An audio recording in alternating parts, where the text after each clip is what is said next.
Velkommen til, hvordan man lægger en YouTube-video ind i sit Google-site. Det første, du skal bruge, det er din YouTube-video. Du kan se, nu er jeg allerede inde på den YouTube-video, jeg gerne vil vælge. Så går jeg op og kopierer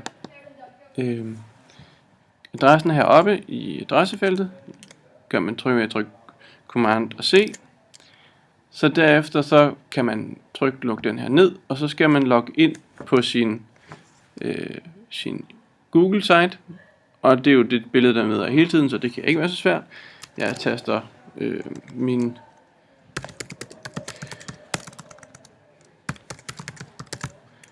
e-mailadresse ind, samt det kodeord der hører til. Så kommer jeg ind og ser alle de sites jeg har. Jeg går ned og finder det site, hvor jeg gerne vil lægge den ind.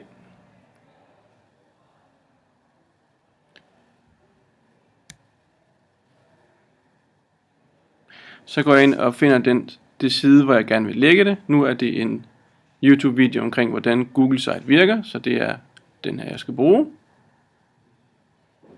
For at lægge det ind, så kan vi se nu, der er kommet nogle flere menuer heroppe til højre. Ved at trykke på den, der hedder Redigere side, der får man frem, at du kan gå ind og skrive noget. Her lægger jeg min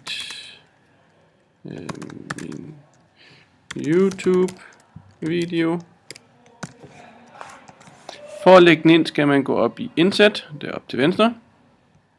Man skal gå ned på YouTube. Og så skal man så trykke Command V for at paste den YouTube video, du lige har kopieret fra. Så kan du gå ned her og sige, det skal være Google site. Og så er det egentlig bare at trykke gem. Og igen tryk gem herover. Og så er du nu klar til at afspille din YouTube video fra Google site.